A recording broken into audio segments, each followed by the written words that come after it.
The problem with history is it is completely dependent on time. Not your time, my time, but whatever increments of passings clocks keep. Attempting to change it is another story. Moses was 80 years old when purpose accosted him from the flames of a bush. Imagine heaven asked you to take notes at 7. Everyone knows it's hard to write when you're being protected while running for your life. Maybe it is expected you use the extra beats of your heart, the hurried rumblings of your pulse.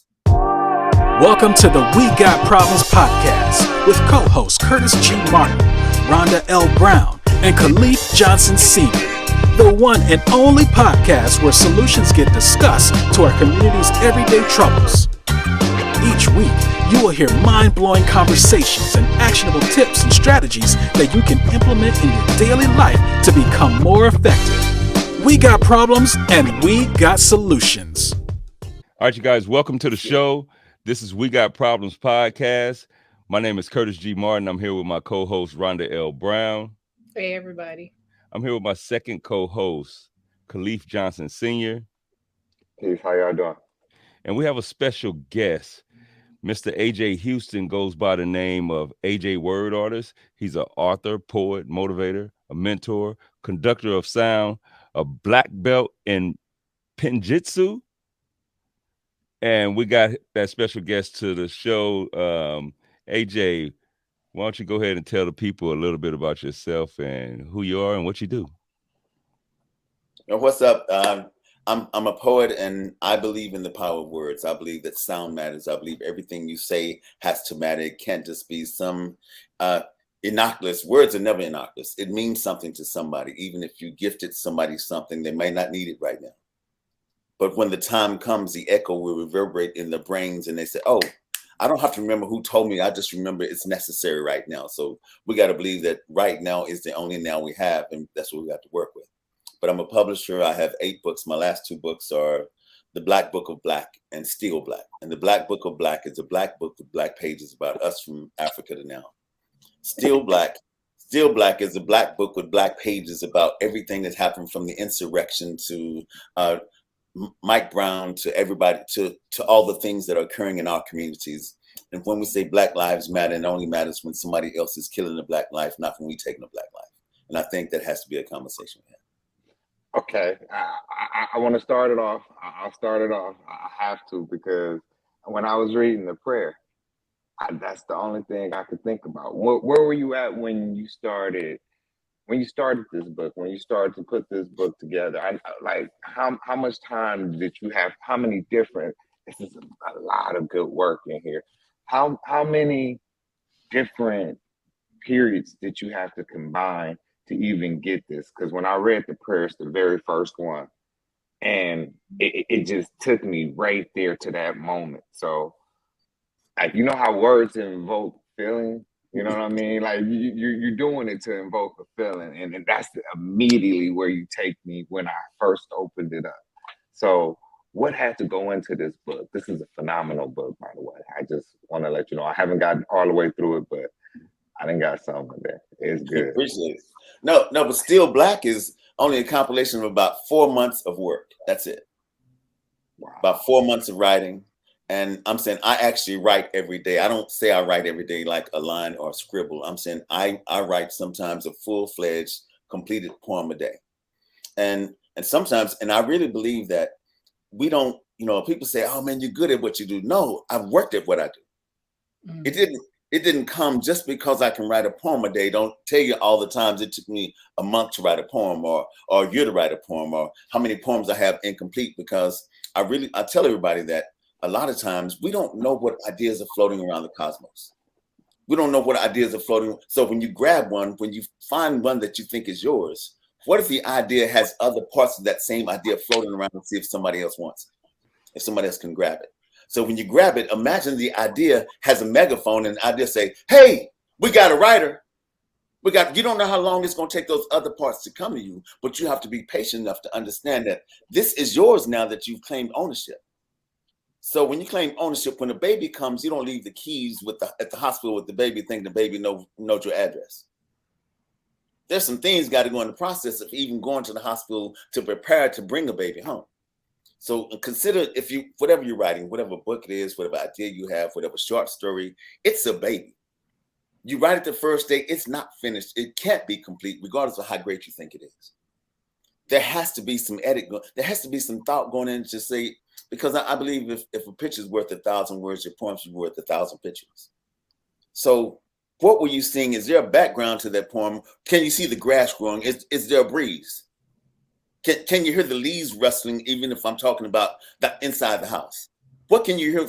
What outside noise can you hear when I'm writing about the inside? So I want that poem that be that full so you can see everything I thought it was. Because this morning I decided, I just came with this last night, that a poem is a promissory note that ports right to time. Hey. Because when you write a poem, you've taken a moment and you held it captive, and you say, look, I'm writing this down for jurisprudence, for me to say that I've been here, for me to say, because they used to be on trains, you see people say, John was here, or who was here. We don't know who John is, but we can see there's evidence that he was here. So your poem is evident, the evidence that you hear. Your short story, your book is evidence that you hear. So what evidence are we leaving for those behind us to find where we've been, to find what we thought about? So this book, Still Blak, is me understanding that there was so much happening in the 5 or 6 month span of time, because I was working on some other things too.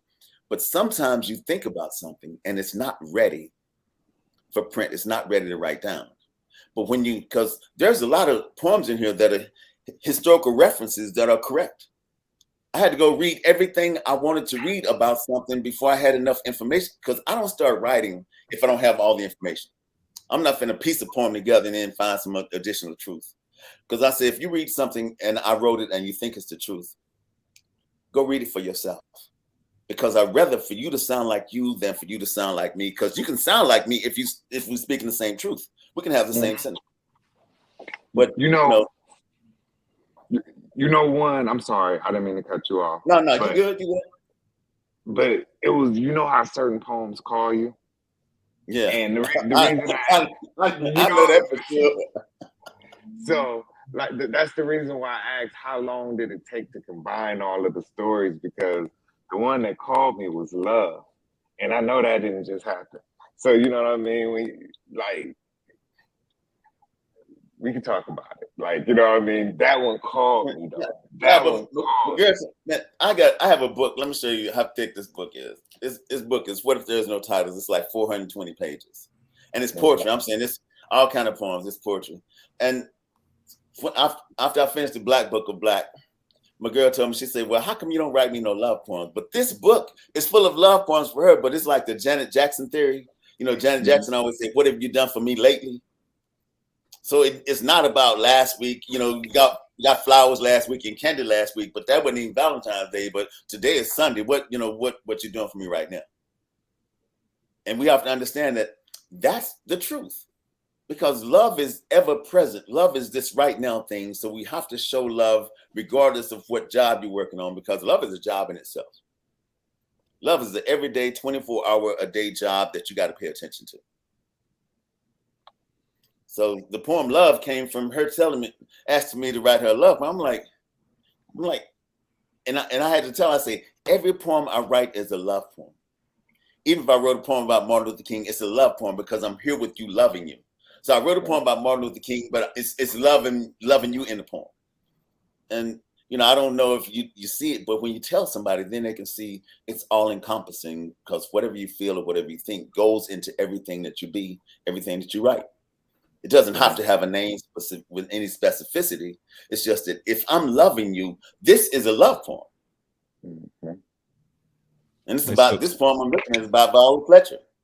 Viola Fletcher, is the lady, in Tulsa, when Congress, when the Senate calls, the Senate was about to have a hearing on Tulsa, right?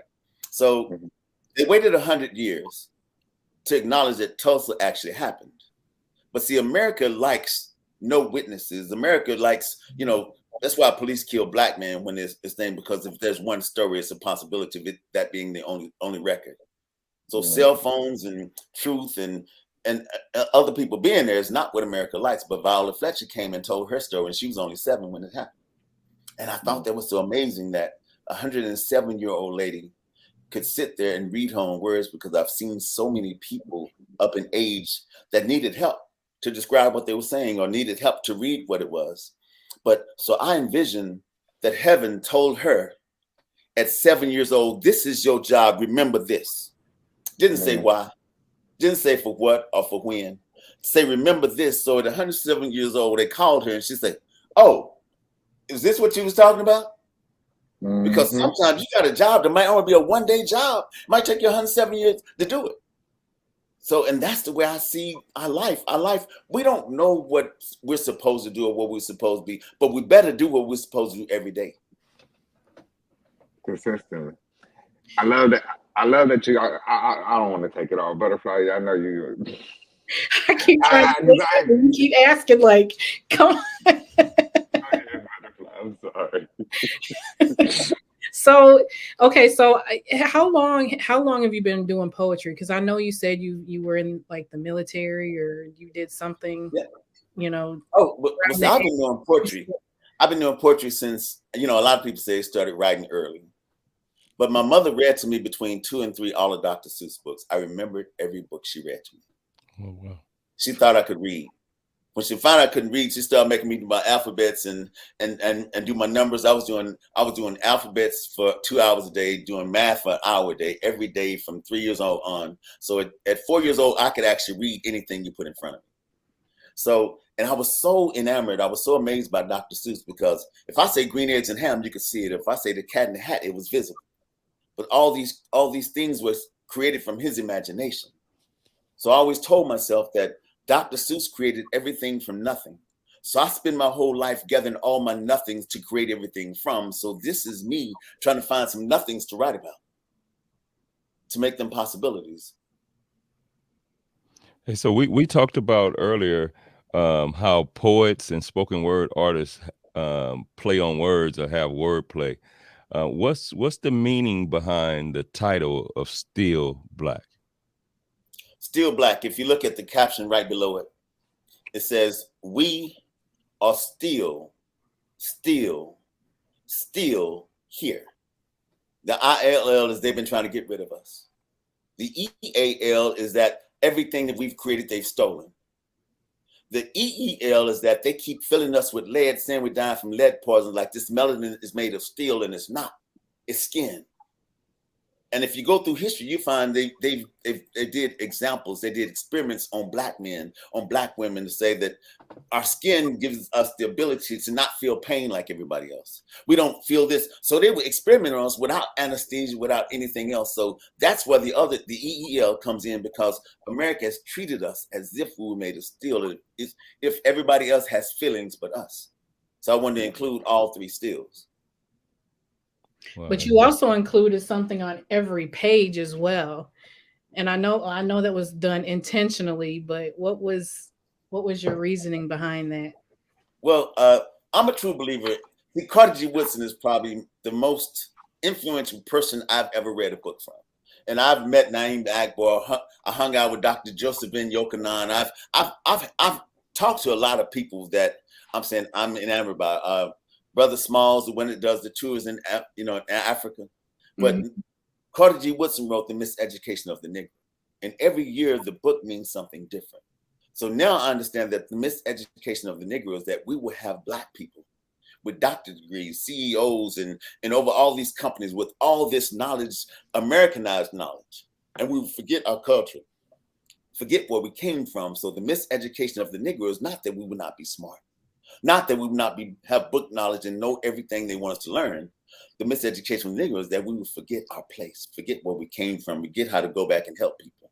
So the shackle on each page is that we are still mentally enshrined to the American system. We still repeat echoes. We still repeat cliches, they say. And this language is bartered, stolen, and we use this language and we don't really understand the words that we use. So we have to go back and look up some things because we're using them in the wrong context. So the shackles is saying that our tongues are bridled like horses and we don't know how this language affects people. It can run off when we're not in control of it. So how do we gather ourselves enough to know that our knowledge is not enough, that we are not enough? We don't know enough words to actually say the right things to people. So that's what the shackles are just a reference to saying that there were people that would rather deal with the right now than a later, so they jumped off the ship. Chained together, jumped off the ship to say, I'd rather see the consequences of this right now than see whatever consequences come from a later. And we don't right now no more. We don't right now no more. We don't right now like right now is right now. We right now like we got some later to deal with. You can add a little later to this right now like it don't matter. See, they right now. Mm-hmm. And they don't wait. They don't hesitate at all. Wow. So, like, it's still really a masculine, feminine thing. And, being masculine, being a male, we don't ever really take the time to reach back and understand where our power came from. And you speak a lot about the relationship you and your mother had. Like, your mom is like the goddess of all goddesses, because She is, man. Obviously she was raised a phenomenal king. Could you talk about the importance of having that relationship and what it meant to creating you and developing you into who you are right now? You spoke about it a bit, but could you get a little bit more into that? Well, I'm saying, my relationship with my mother, man, it was five of us. I was a middle child. So, I was usually one going to the grocery store, to the laundromat or whatever, because the other two was too young. So if somebody was home, the other two was too old, didn't want to go. And it didn't matter. So I always had a folder with me, a pen, a pencil, go to the grocery store, I get a brown paper bag and a pencil, and I'd be writing poems in the store.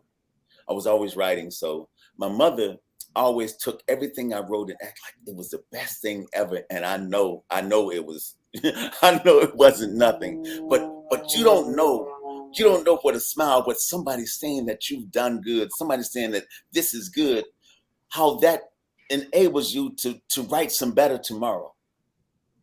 Because I think she always told me things that, my mother and my grandmothers, I spent time with both my grandmothers in the summer, and then the family would come.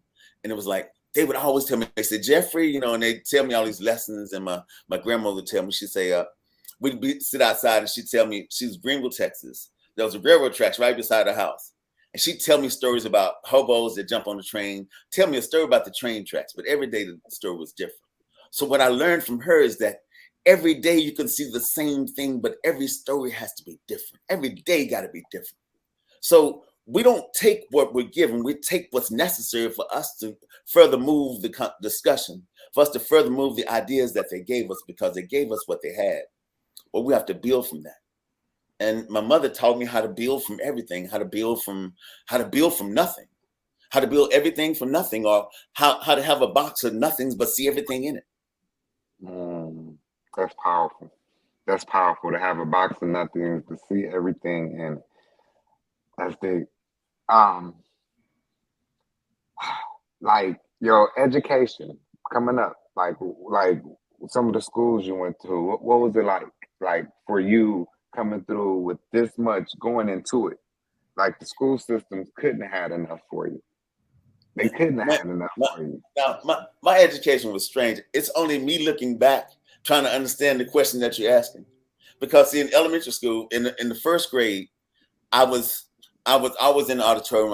I had the main role in every play. I helped them do the background for every play. I was never in my class. I used to sit in 6th and 5th grade classes on a stool in the front and read to the class in the first grade.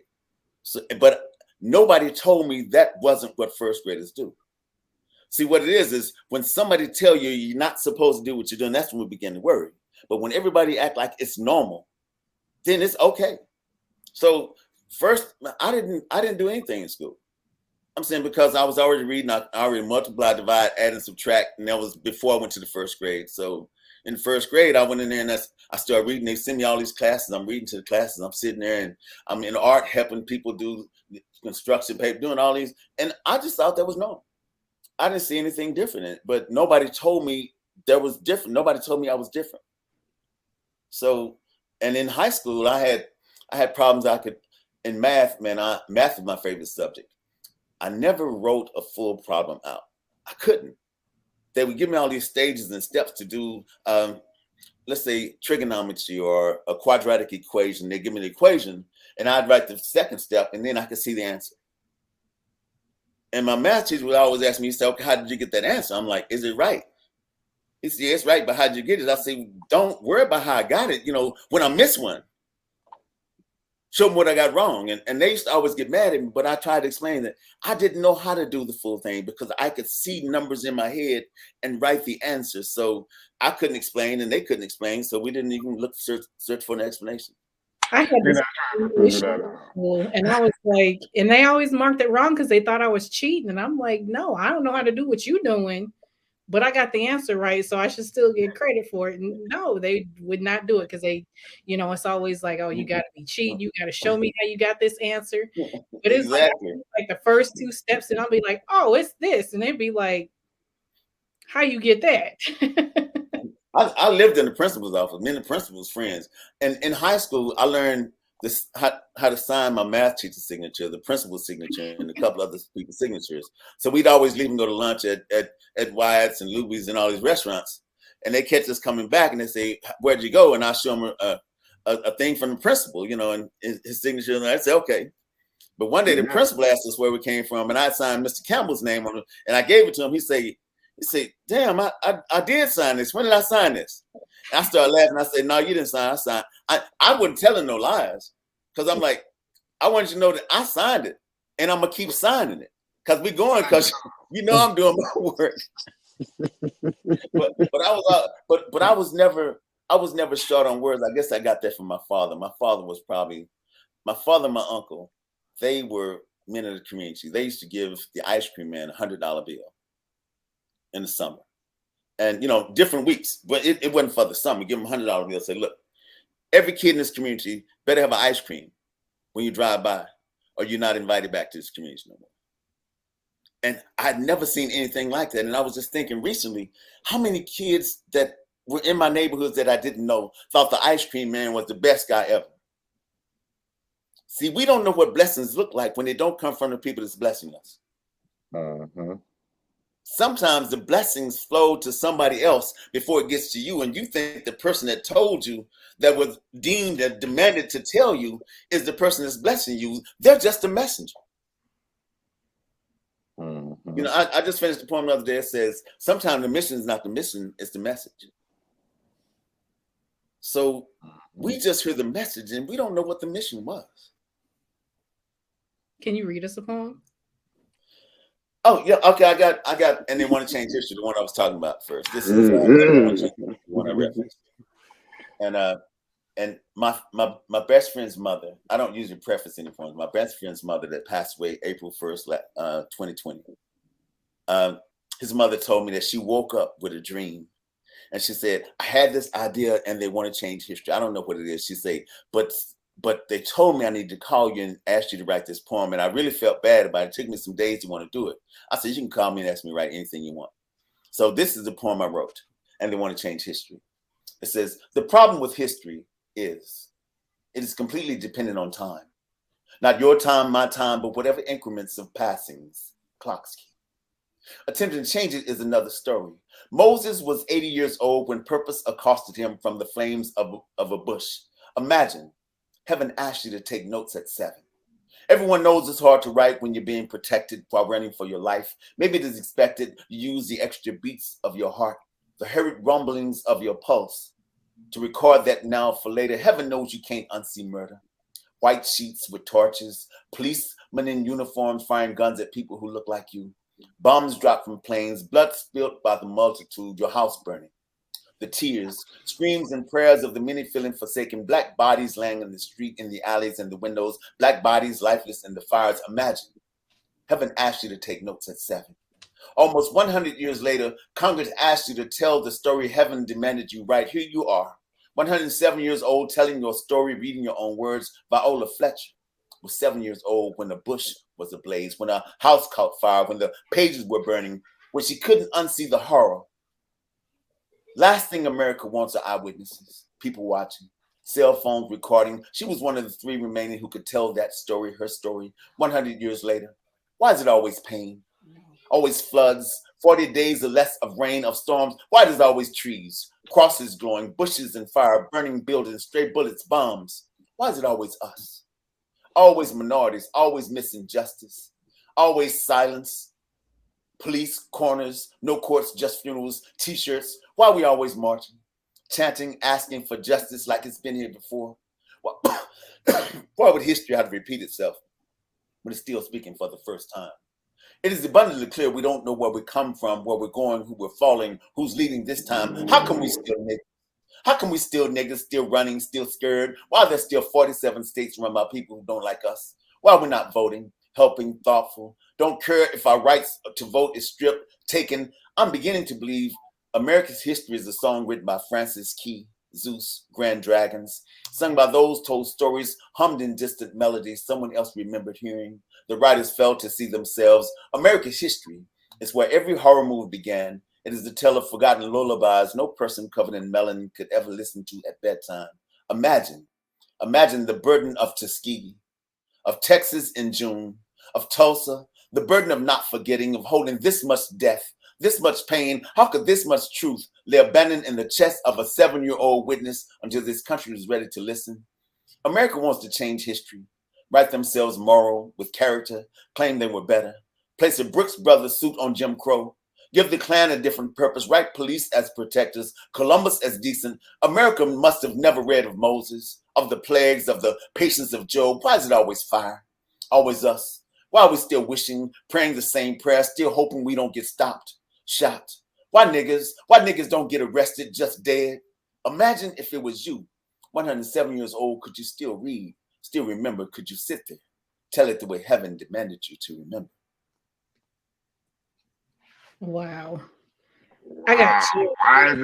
Why is it always us? Why? Like, why you a 7-year-old witness? Oh, that's deep. Man, that's deep. I love your work, King. I love your work. And this is why every morning, this is what I let my boys listen to on the way to drop them off to school. This is the type of messages I need them to have visualizing. This is what we talk about. Every time you do a piece, I talk about it to see the thoughts you invoke in their mind, because this is what we need. We need this art in our community. We need this art in our kids. We need to know how important our words are. We need to know how much we can do with our words. And I just appreciate the message you give, big bro. I'm a student at best. I love your work. It's really motivational. All right, tell me this, AJ. For somebody that want to get into spoken word, what's some advice you would give them to get into spoken word, or to get into spoken word to publish their work? Okay, let me do this the easy way and the hard way. Because my chair's rolling around. Okay, this book right here, Let Us Write, right? Let Us Write is, and I was thinking the same thing. I was looking for, everybody write from writing prompts. A writing prompt is just a thought starter kit.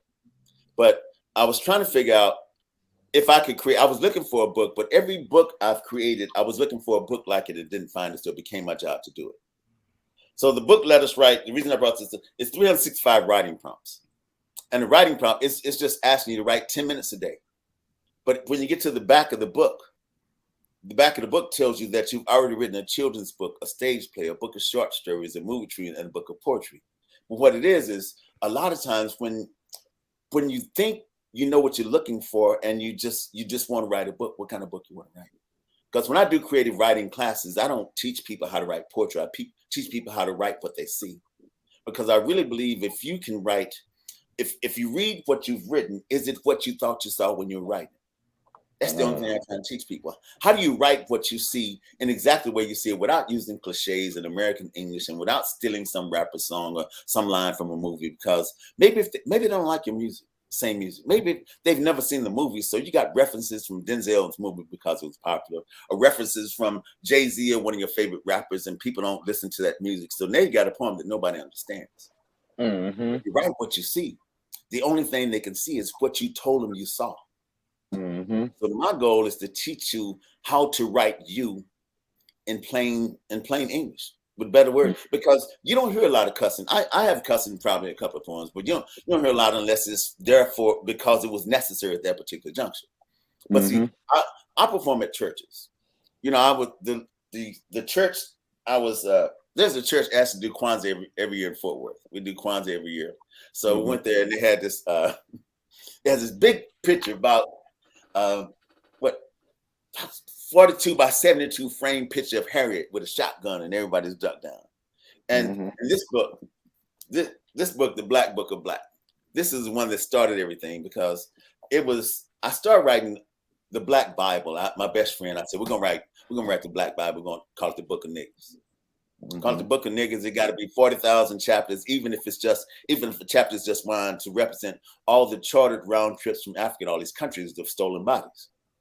So I started, but they came up with the Book of Negroes, a miniseries. So I left it alone and I started working on the Black Book of Blak. So I woke up one morning laughing, and the only part of my dream I can remember is that I was at church. I was at church and there was a preacher behind the pulpit, and he had his preacher voice going on, and I'm gonna give it like I woke up with it. I woke up with it, and he was standing behind the pulpit. He said, "Okay, turn to your Bibles. Turn to the Book of Niggas, Charter 3, verses 1 through 8.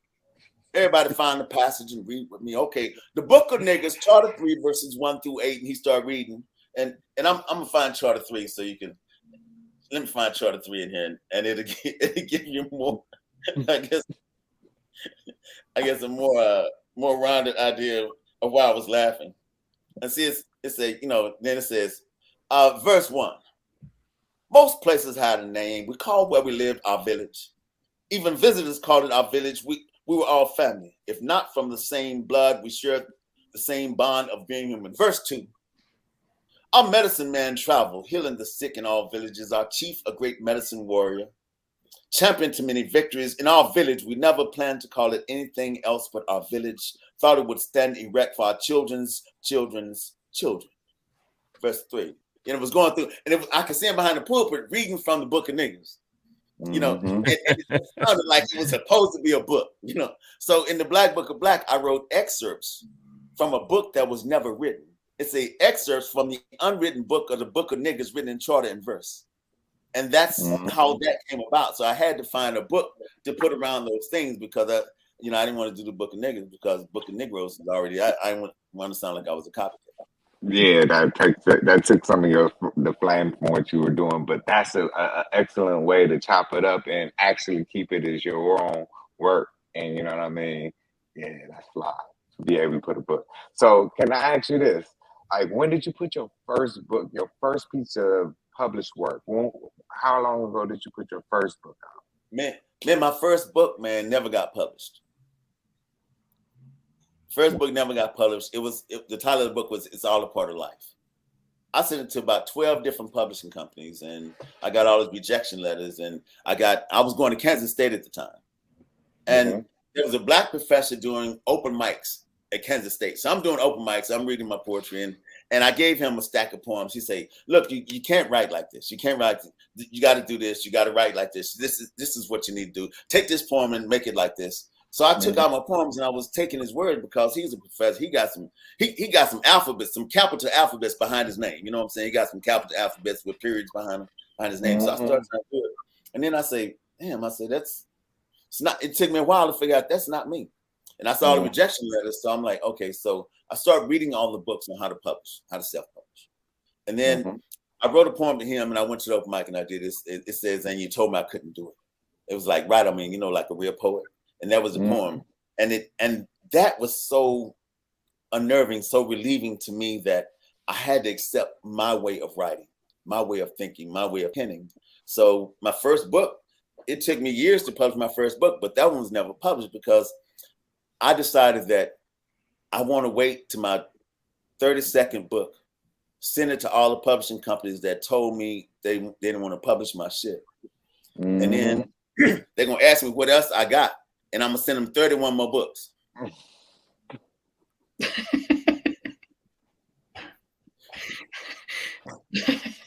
I like that. That's good.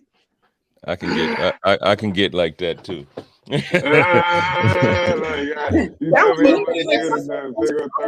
your answer. What I always tell people is like, see, I attend everybody's workshop. Anybody giving a workshop, I attend, because you got to know that you can always learn something.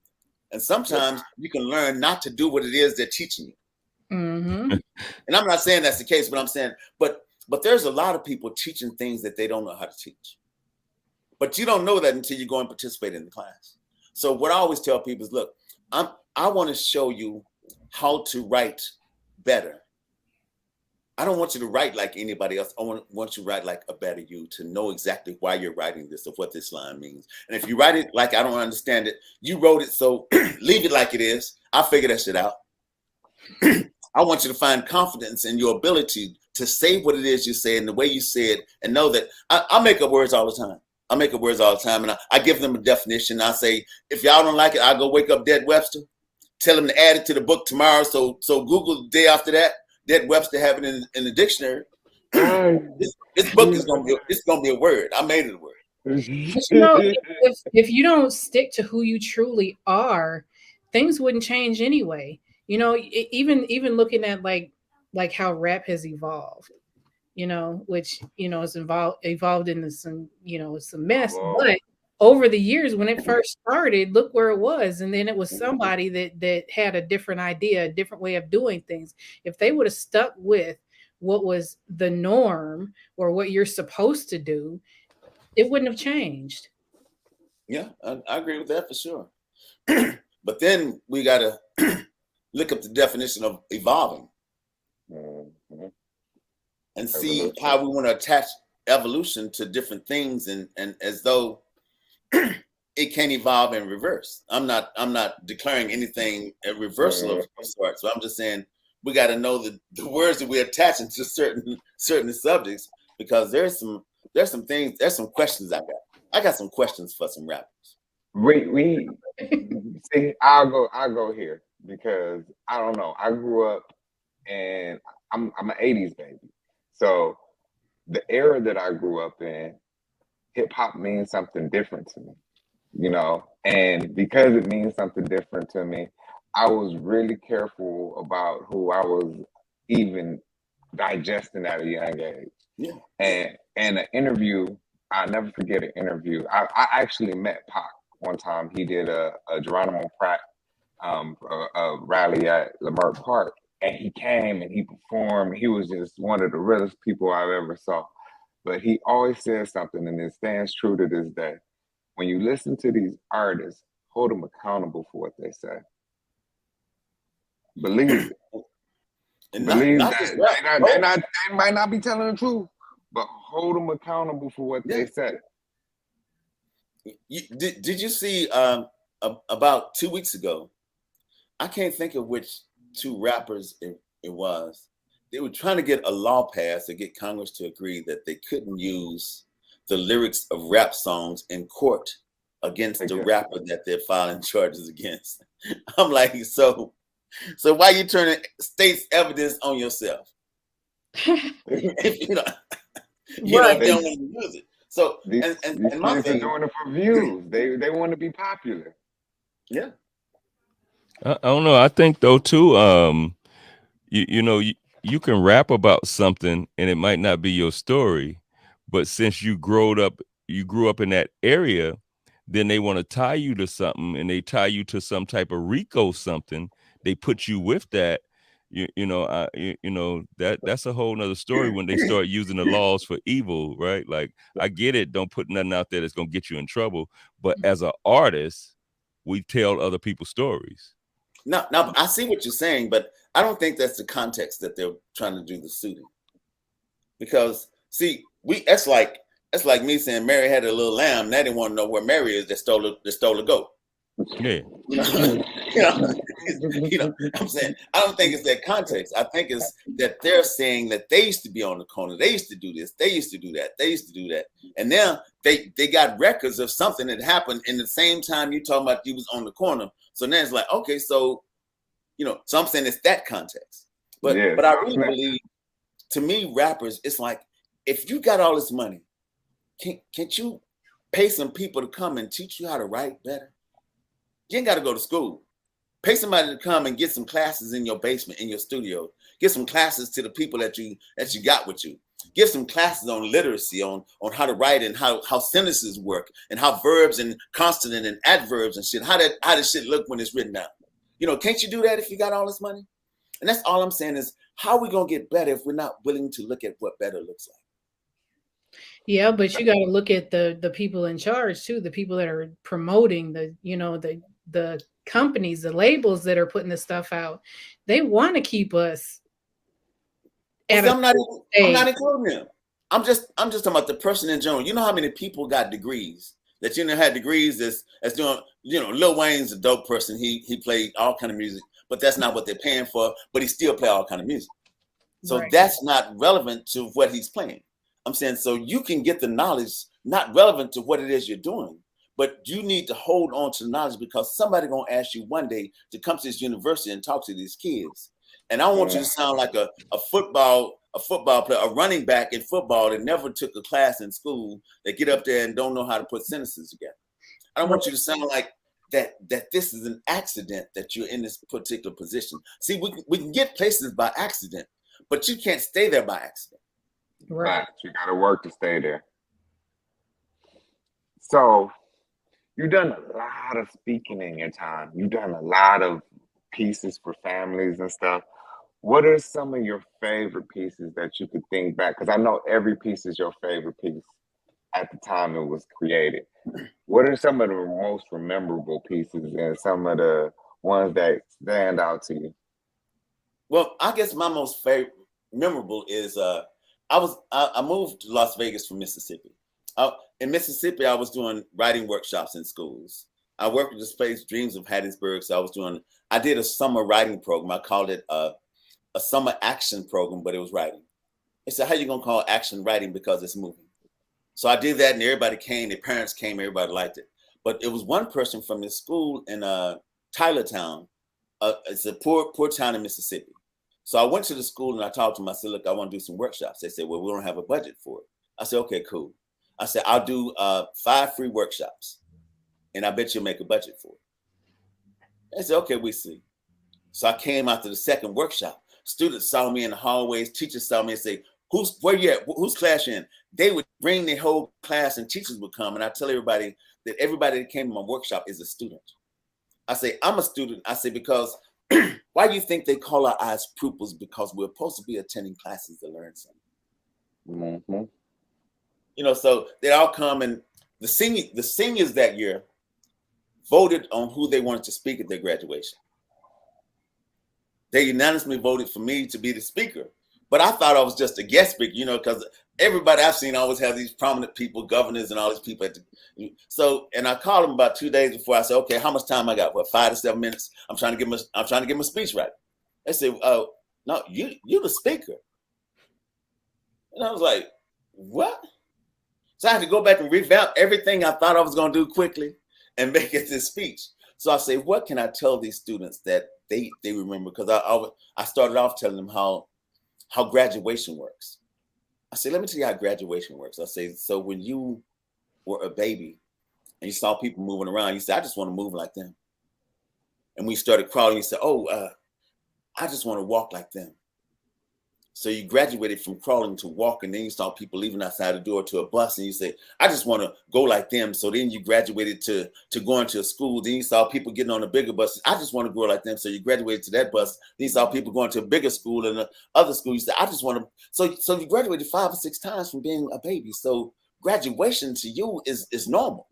Mm-hmm. This is not a big thing for you.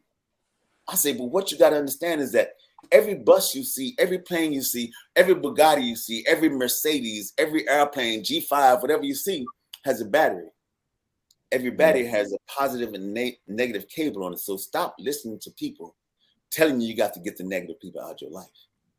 I said, how you going to stay balanced? Ain't no battery with a positive and positive cable. How you going to stay balanced if you're walking around with number positive people? I say, the negative people might be telling you something you need to know. The positive people just follow. They might be following you, just echoing what you say. I say repeating after echoes will only make you a mountain. Because mountains are the only thing that should repeat what echoes what people tell them. And I say, but I say a battery is the thing that you should be. You should be this. You should be the battery that moves your life. You got to understand that you have to have the negative and positive people around you to stay balanced. So how you gonna stay balanced if you're trying to get rid of people? I'll say, stop listening to what people tell you and listen to the people that's telling them what they're telling them. Maybe they tell them something. Maybe they only got it. You know how you get a last part of a sentence, not the first part. Yeah. You get the first part, not the last part. I say, listen to the people that's telling the people that you listen to what they're telling them. They might not have the whole message. Or they might interpret it different than what it was meant to be. Sometimes you got to get the whole message to see what the message is. And it's not the message. Or it get lost, right? Like we do something in one of my classes and we say this passage, right? I bring one person outside and say this passage. Then we send one person outside to get that passage. By the time we get to the last person, it's a totally different message. And that's it. That's what I'm saying. Sometimes it's the message and not the message.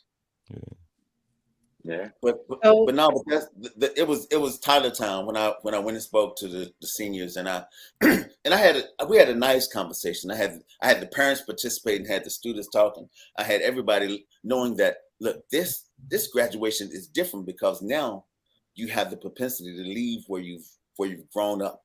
You have the propensity to go somewhere else and learn something different without the boundaries and the cages and the fences that had you guarded all this time. I say, so what do you have? What intrinsically do you have? What does your foundation look like? I say, look at your foundation. Sometimes your foundation is the only thing that keep you upright when you're out in these places. So you have to remember where you came from. So wherever you go, just remember where you came from, and it's easy to maintain. But that was, and I just loved it because all the students came, gave me a hug. Parents came and gave me a hug. And I was like, I was so humbled that I was asked to do it because that was really way beyond my expectations of ever doing anything like that at that particular juncture, just being a poet and somebody wants you to come and give them a send-off. Right. So, okay. So we have this thing towards like the end of the interview where we do rapid fire questions. So the first question is, if you could recommend one book, what would it be and why? If I could recommend one book, I would say read Carter G. Woodson, Message Education of the Negro. And the reason I say this is because a lot of times we read something before, but we didn't have this. I didn't have this me when I read it the first time. You didn't have this you, or you didn't have that you, or you didn't have all the faculties or everything you have with you now that would change the meaning of the context of the words you read. So I would say reread The Miseducation of Negro by Carter G. Woodson, because you don't know what now knowledge fits in this right now for you. All right. If you had one person that you can meet and have a meeting with, dead or alive, who would it be and what would you ask them? Oh, that's dope. Let me see. I think I would talk to Enoch. I would ask Enoch, where did him and God go that he didn't go back to where he was before? Because it say Enoch walked with God, then Enoch walked with God and he was not. Where's the was not? I just want to know where the was not is, so I can find the was not now and see if the was not still look like the was not would look if it was now and not then.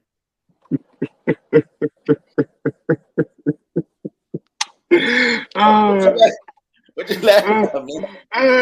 The book of Enoch. Yeah, he's like, what's the what not? I want to know what it really is. And is it still that same way? Let's go find out. Let's go look and check it out. Yeah, let me show you where it is. Yeah. Okay, if you could talk to the youth and bridge. Oh, I'm sorry, hold on, y'all.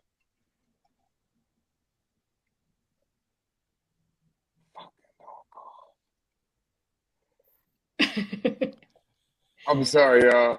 That was gonna be a blooper. I'm sorry. I'm sorry. If you had an opportunity to speak to the youth and bridge the gap with the youth, what would your message be to the youth? My message would be that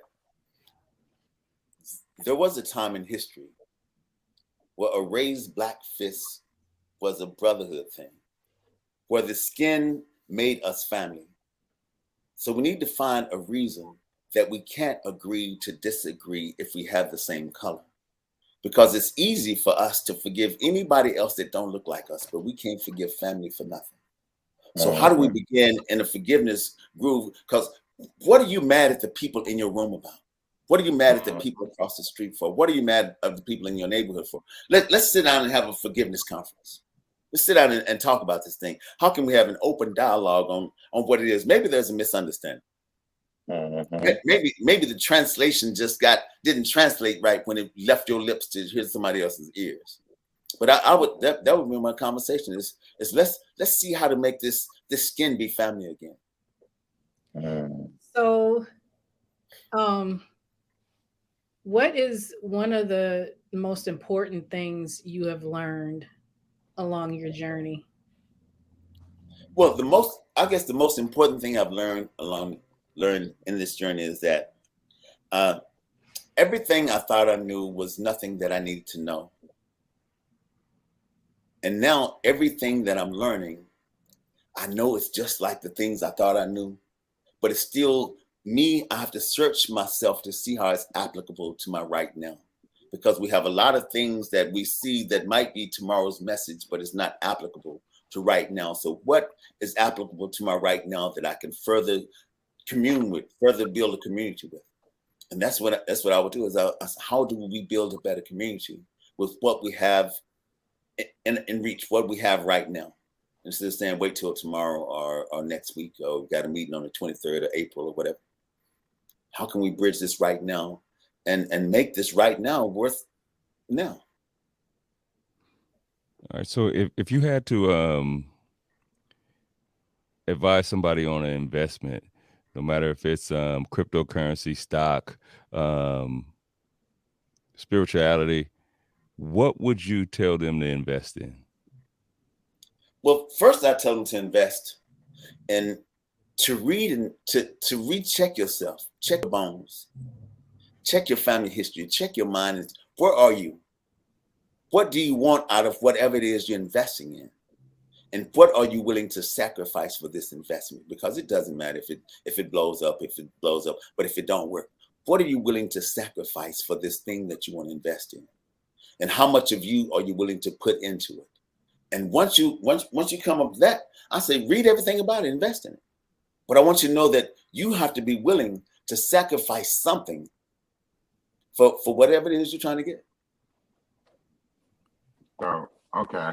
And finally, the generation that you're in, how would you be able to, what would you ask the generation before you and the jewels you would want them to pass down to you? What is the information you seek from the ancestors that came before you? Like, what's the message that you would try and resonate and bring back from them? Or to, I don't know how I'm saying this, translate that question. No, but I got you. I would ask them, because I was thinking the other day, when they had the rally in DC, when Martin did his I Have a Dream speech, a lot of people don't know that his speechwriters told him not to do that speech.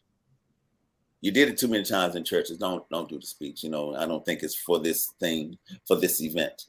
But I would ask them, how did they get a message out to the masses that showed up, that mattered to the masses when they didn't have internet, didn't have a GPS to show where to go, couldn't Google, couldn't Eventbrite, nothing, couldn't send text messages out or emails. How did you get all these people to listen to one person, one message, traveling all these different places? How do we get that now, void of all the technology we have? So how did you create a following just by leading?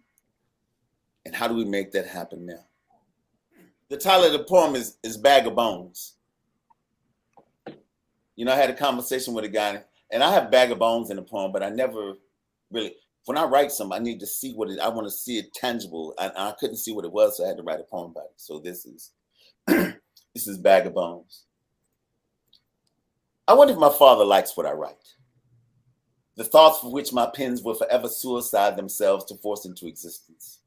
Is he proud that all my missteps are still forward? Have you noticed I'm working on my follow-through? Some nights I set eyes wide, watching. It is usually past midnight. Some shadows appearing in the dark and not shadows at all. I wonder, can ghosts turn the pages of spiral notebooks?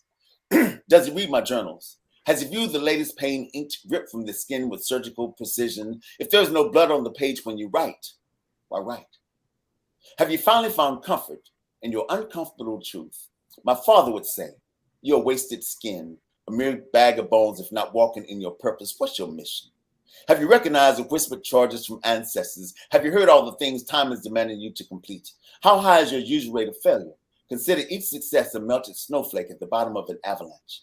How you gonna you? How you gonna you if you ain't broke no bones, lost no teeth? How can you spit your truth with lips not being cracked? Got a hole in my tongue. Some days hurt with this sharpened blade and jagged edges is heavier than the sound it makes. How deep was your purpose buried when you found it? Sometimes you got to go through, around, under, over everything in your path to reach what belongs to you. If you ask me, we're just bags of bones. Some missing a vertebrae, a spine, left or right clavicle, a femur, fibula, sacrum, or coccyx. We're bags of bone, praying time will not find us lacking, gasping for air, absent of movement. I owe time a hand, a slap on the clock, a wind up and a wind down. Time knows not to come for me. I stand at the ready. Been picking up missing links, old bones since I started walking. Got extras to replace these when I eventually wear them worn, walk them down to the marrow. These are my third set of bottoms on my fourth pair of feet. How you gonna you? How you gonna you if you ain't 911 in ambulance after writing your fingers to the bone, then replacing it for a pencil, a pen if you're lucky? One Tuesday ago, I watched this time fillet the soul from the last port caught spitting without one. Re-ocean the liquid, repurpose the skin, try living with no purpose. There are bone collectors who will arrive accompanied by an army to come for your bag. I wonder, are ghost tattletales double checking your checklist for check marks not done should be X's? Are they the ones pointing out sleepers, those not purpose walking? My father would tell you, if you're not walking your purpose, you're a wasted skin, a mere bag of bones, a cause not lost, just yet to be found. I wonder if my father likes what I write. The thoughts for which my pens will forever suicide themselves. Is he proud of my follow through? Does he notice my feet forward automatically? These are the fifth set of thumbs and forefingers on my right hand, ninth pinky on my left. How you gonna you? How you gonna you if you ain't sacrifice an eye for a rhyme, a tooth for a verse? Got shit to do should be your favorite song. I wonder, can ghosts turn the pages of spiral notebooks? If you ask me, we're mere bags of bones, some filled to the top with extras. No handle, no hope for the weary, no rest for the restless, no hope for the weary, no rest for the restless, no quiet for the silent, no voice for the voiceless, no hope for the weary, no rest for the restless. How you gonna you? How you gonna you if you insert your whole self, the entirety of your bones to find what you were purposed to find? Keep walking, living, breathing with no purpose. There are bone collectors who will arrive soon, accompanied by a brigade of soldiers armed and ready, screaming while grinding their teeth, coming straight for your bag. Yeah. We thank you for coming, AJ. That was a wonderful, wonderful interview. I mean, I didn't even know what else to say. Where can they find you at? So yeah, there we go. Where can they find you at, King? Like, Well, where's the my best name is location? AJ Houston. And you can find AJ Houston. You can Google AJ Houston. My Amazon page will come up. I have a blog that I got to work on, but I have a lot of posts in the blog where you can see throughout my writings on how my writing has changed and how my ideas work and what I think about. I have my Facebook is AJ Houston. My Instagram is AJ Word Artist, and my Twitter is AJ Word Artist. So just follow me. I do a show every morning. It's called 7:07 Pacific. It's on IG. It's 7:07 Pacific time. It's not Eastern Standard. It's 7:07 Pacific, which would be 10:07 Eastern. Yeah, but I do a show, and every Wednesday I do a show called Wednesday Morning Read Share, because I'm trying to get people that buy other people's books to come to read from the books, so we can find whoever favorite writer they have, that they can make them our favorite writers too, so we can actually support other poets, supporting poets, and just trying to do everything positive, how to build a better community, and just trying to keep the logic and the strength of words going. That's it. That's All right, cool. Appreciate it, my brother. Hey, Rhonda, you have any last words for the people? Man, I don't even know what to say. Just don't give up. Right, Whatever your dream is, just follow through with it. No matter if people tell you it's stupid or you ain't gonna go nowhere, do you. All right. Mr. Caliph Johnson, what you have for the people, my brother? Man, I just want to thank you, brother AJ, for coming and blessing us. We have a community that we're responsible for, and the nourishment that you put into it is what you're going to get out of it. And support support nourishing people for our community and make sure everybody gives their 1% better every day and make sure our community is what it's supposed to be. Yeah, I like that. So if we do 1% better every day, then we 365% better. So that's all good. I would tell the people, I like something AJ started out with him being in elementary school, to where he said that he was sitting in front of the class and reading, and he didn't know that that wasn't normal. Don't let people dictate your normal. And that's what I would want to leave to the people. AJ, you got any last words you want to leave to the people, my brother? Man, I want to say the trash vegans, man. I got a book, man. I got a book. It's called The Rise of the Trash Vegan, man. Y'all need to get this book, man. Y'all need to get this book, Rise of the Trash Vegan. I'm getting Rhonda's book next. And my thing is, we can only be better when we support each other in being better. So my question is always, how formidable is your follow-through? Let's just work on the follow-through. All right, cool. Again, appreciate you, my brother. Hey, you guys, this is We Got Problems, the podcast where we also have solutions, and we out. From the team at CRC Empire, we want to thank you for listening. To stay connected with us, like, share, and subscribe to the We Got Problems podcast. You can find us on social media platforms at Curtis Martin 247, at Rhonda Wrights Official, and at the_trash_vegan_. We got problems and we got solutions.